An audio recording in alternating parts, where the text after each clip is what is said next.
Hey, I'm Cam Day. Welcome to the channel and to today's video. It's a pleasure to have you. I hope you're doing okay.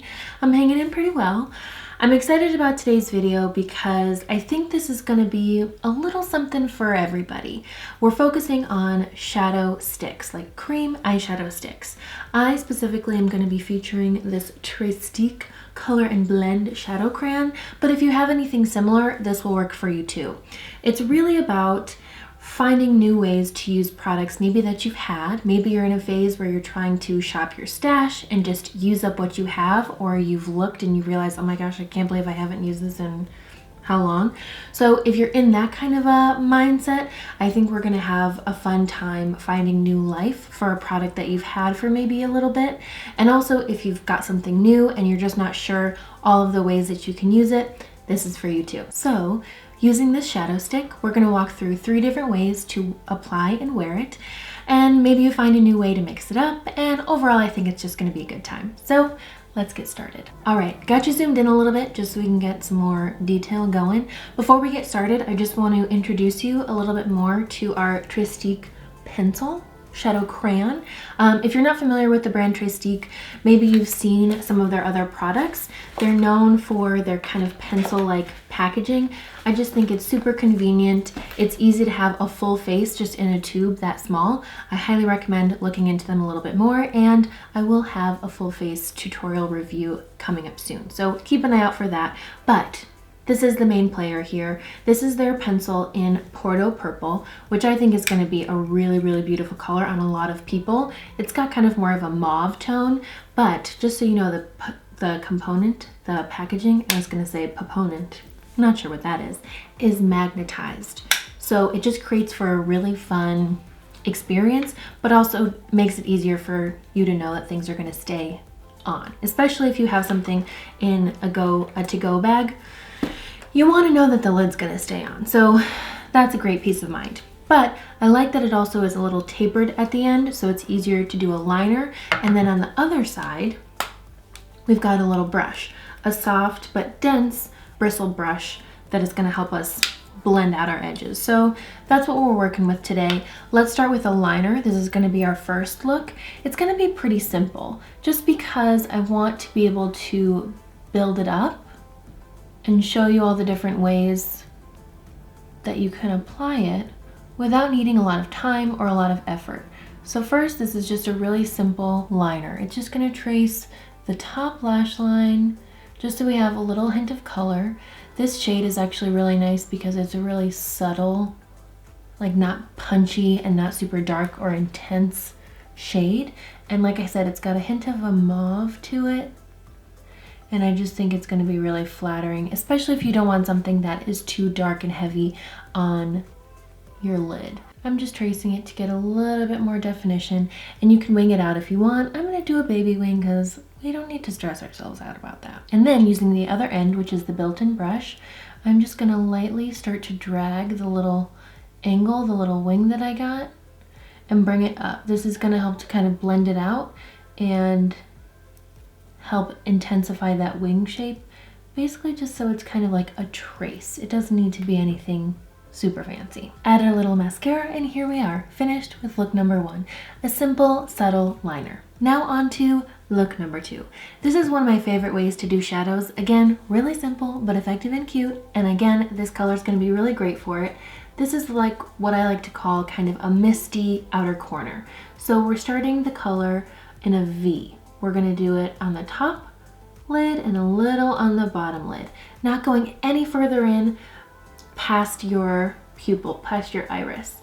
So just doing a back and forth, packing in the color, and then starting to build a shape if you want one. I like when mine's kind of like this amorphous blob. Just building in your color, going back and forth. It doesn't need to be super perfect.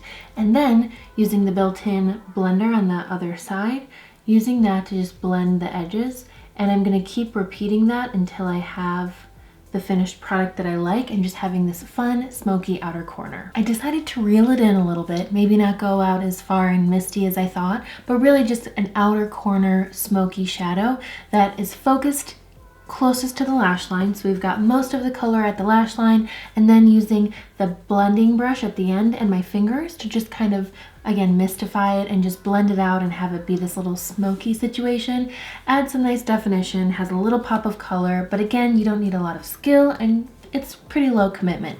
I will say this brush is a little bit dense, so if you really want to blend out, I would be really, really gentle, and always you have your fingers if you want something even lighter and a little bit more of a natural feel. But this is good, especially if you want to buff away a little bit of product. Maybe you put a little too much down. You can definitely use a little bit more pressure and have this kind of be a little bit of an eraser.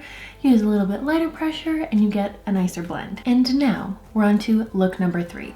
This is probably the most classic, standard, go-to shadow stick shadow look. We're just doing all over lid shadow. So I'm actually just going to use what I already have down from my little look number 2. Just starting to trace my my top lash line and bring the color up basically toward my crease. Whether you have a crease or not, I would just say bring to the middle of the open space on your lid.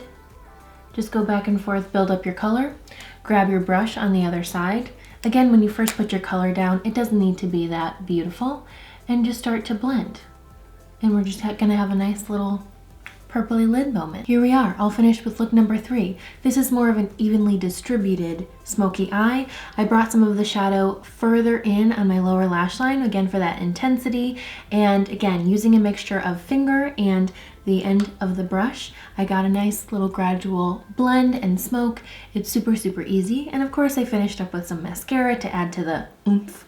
One thing I'll say, especially if you're looking to try a Trestique pencil like this, I would say if you have oily lids like I do, you may want to set this with a little bit of powder, or just to be really good about priming your lids before you apply the shadow or the shadow stick, especially if you're going to use it all over your lid, just because it is a little bit more on the waxy side, the formula, which makes it nice to apply. It's actually fairly creamy when you just glide it on, especially if you're doing a liner. That was my favorite way to use it. It was just so simple and just easy. It didn't tug, it didn't like create little chunks on itself, really straightforward.